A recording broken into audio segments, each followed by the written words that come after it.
I created G-plans out of nutrition frustration. One day during nutrition studies at Duke University, we came across a revelation. We discovered that everyone has a completely unique metabolic structure and type. Eating a generic diet program will not get you the results you want, and you will continue on a path of yo-yo dieting forever. Ultimately, sustainable food programs are built within your own specific metabolic template. I eat what Dr. G tells me to eat for my metabolic type. I don't call this program a diet because I eat more than on other programs.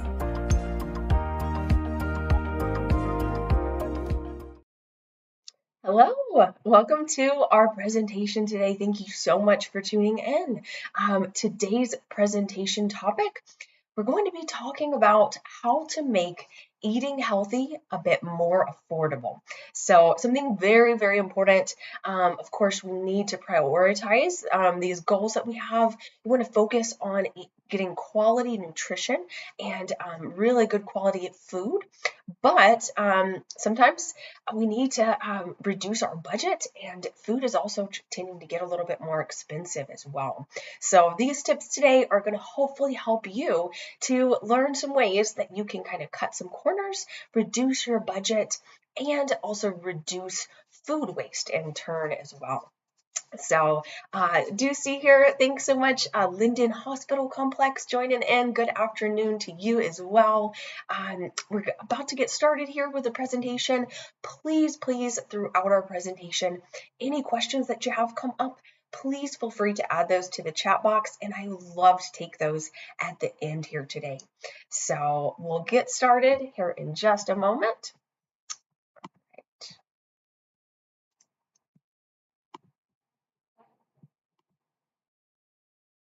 Okay, so how to make eating healthy more affordable. Eating healthy can definitely be pricey, but it doesn't have to be. Nutritious food can be expensive, and prices have been steadily increasing. The good news is there are many ways that you can save money and still eat nutritious whole foods. A diet that includes plenty of vegetables, fruits, and lean proteins is important for good health. Eating on a budget doesn't mean you have to sacrifice nutrition. With a little planning, you can enjoy nutritious foods without breaking the bank.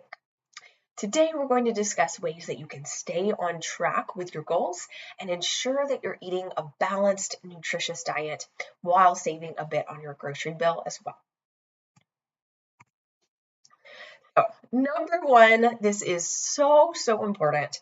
Plan your meals and stick to your list. So, of course, planning is so key. When you are sticking to a healthy eating plan and focusing on reducing food costs, creating a list is essential. Pick one day each week and plan out your meals for the week ahead. Check on what you currently have at home to determine if you actually need everything on your list. This will also help you to check expiration dates and reduce food waste at the same time. So definitely make a run through as you're making your list for your week, as you're planning out what meals you're going to make. Go ahead and use that time to go through your pantry, see what you have on hand that you might not need from the store, and great time as well to kind of clean things out. Once you have planned your list, ensure that you stick to it while you're at the store. So try to first shop the perimeter of the store, as this is generally where more whole food options are placed. The middle of the store often contains the most processed foods. So also ensure, super important, that you do not shop hungry. You're much more likely to purchase additional items that you did not plan for when you are hungry. So ensure you go ahead and have a balanced meal before you get to the store. Okay, stick to whole foods and avoid processed foods. So some foods are generally more affordable in a less processed form. So for example, a block of cheese is cheaper than shredded cheese, and canned beans are less expensive than refried ones. Whole grains like brown rice and oats are also cheaper per serving than most processed cereals. Less processed foods are also often sold in larger quantities and yield more servings per package, saving you money overall as well. Very often as well, of course, when you're sticking to more whole foods and avoiding the processed, you might have, of course, an additional step, like for example with the cheese that you'll need to shred on your own at home. But many, for example, packaged shredded cheeses have a lot of other additives in them. So you may be eating kind of healthier overall this way as well. More highly processed foods can tend to be much more expensive and not as nutrient rich as whole foods. Prioritizing whole foods is a great way to ensure you are focusing on quality nutrition while reducing food costs at the same time. Processed foods that are organic or marketed as a healthy choice can also tend to be very pricey, so you're generally best off sticking to that least processed version or learning how to make certain foods yourself at home. Stock up on sales and buy in bulk. So after you create your grocery list, check out which stores near you have the best sales according to what is on your list for that week. If you have favorite products or staples that you use frequently, definitely stock up on those when they're on sale. You may be able to freeze any additional items if they're not as shelf stable so that you have them ready for later on. Buying in bulk is a great idea to reduce food cost. You can also prioritize which foods you may use more of to purchase in bulk, and then choose other foods to either freeze the leftovers or purchase in smaller quantities in order to reduce food waste. If there are certain products that you use very often, you might choose to also maybe buy one additional item on occasion or each time that you shop. That is a really good way to create a small stockpile very gradually in the case of any shortages, or just to ensure that you have enough of those items that you do use very frequently. Consider frozen or canned options. Fresh fruits, berries, and vegetables are usually in season for only a few months per year, and they're sometimes rather expensive. Frozen produce is just as nutritious, cheaper, and it's sold all year. So buying frozen is also a great way to prevent food waste, as you only take what you need from the freezer. Buying frozen meat or buying in larger quantities when on sale and freezing is another great way to reduce food costs and have access to healthy food options whenever you need them. Purchasing canned produce is another great way to purchase produce for less that has a much longer expiration date. It is important to remember with any canned options to choose those that come in water, not syrup. You may also want to read the label and avoid any choices that do have added salts or sugars. Reducing food waste. The biggest reason why fruits and vegetables do spoil quickly is that they aren't being stored properly. Utilizing the fruit and vegetable crisper in your refrigerator is an awesome way to keep your produce fresher longer. The crisper alters the drawer's humidity, making it suitable for fruits or vegetables. In general as well, fruits and veggies do tend to last much longer when they're dried and then stored in sealed glass containers in the fridge. There are also many containers that you can buy at the store that are made to extend the shelf life of your produce as well. So you can kind of do that on your own. Mason jars are a very popular one. You just kind of dry off that produce and put them in the mason jar in your fridge. But there's many, many options if you search online as well.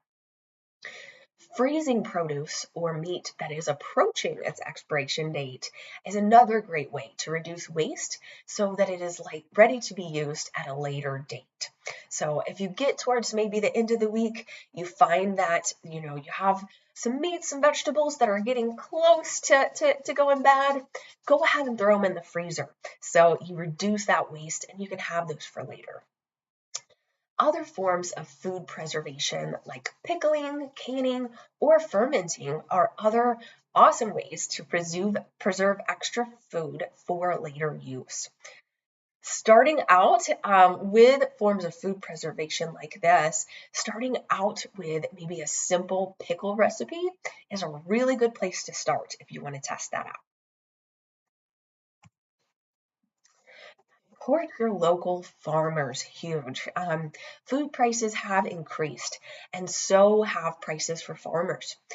Purchasing from your local farms is a great way to support your local farmers and possibly reduce your food prices as well.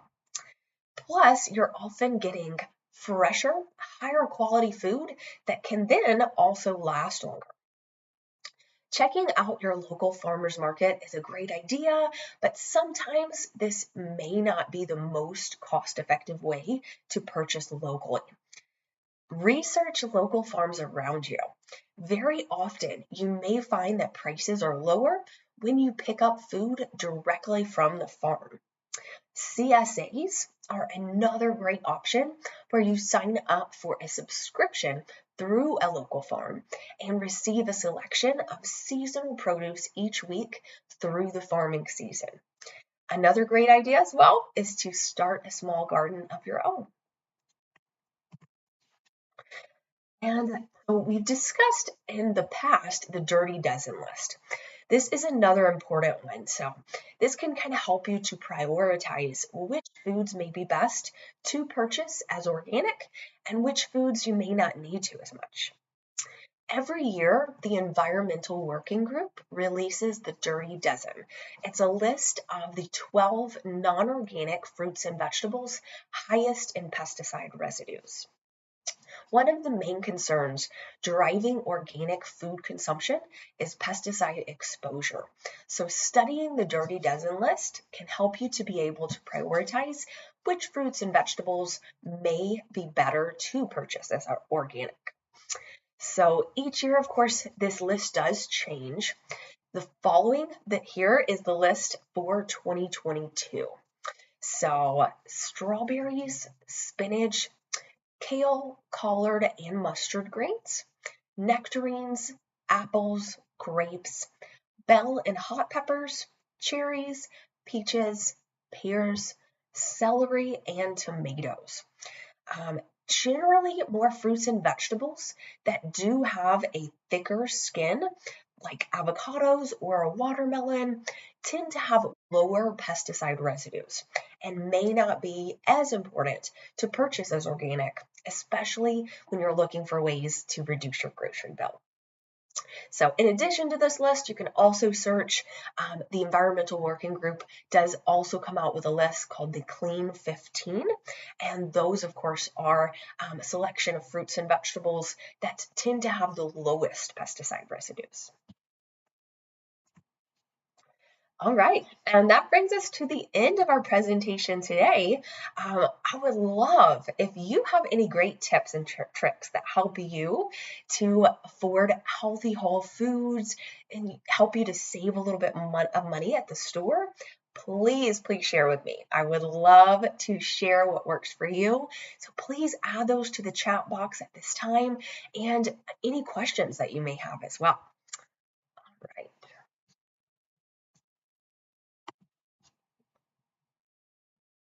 Okay.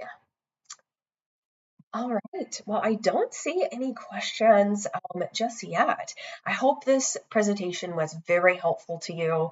I know with prices changing continuously, it's very important to, when you have goals and we want to afford definitely quality nutrition, and you definitely still can. It does require planning first and foremost, for sure.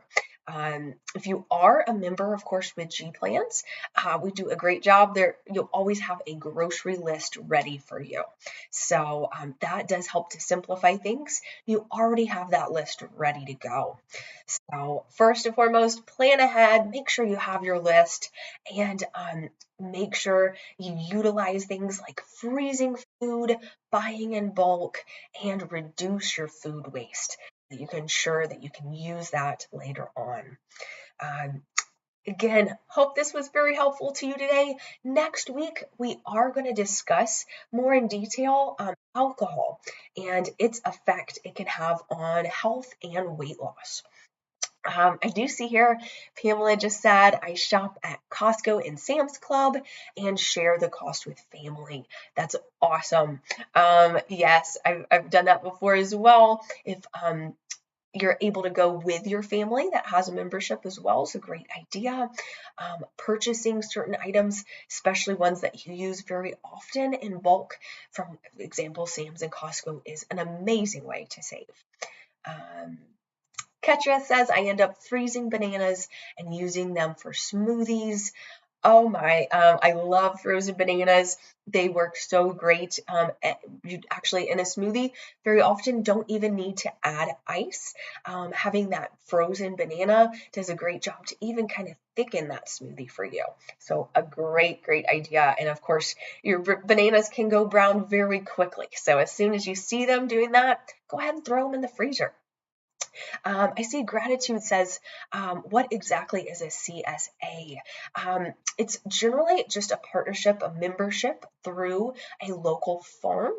And essentially what they do is it may be off of often delivery or a local pickup for you.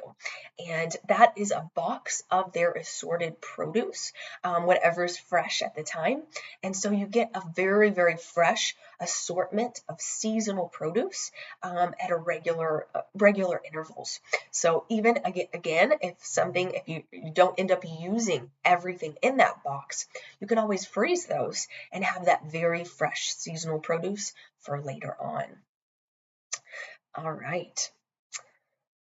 Wow, great recommendations. Thank you so much for sharing, y'all. Definitely try freezing bananas. That's a great one. So stay tuned next week. Of course, we will dive into how alcohol can play into weight loss. So tune in then, and I hope you have a great rest of your day.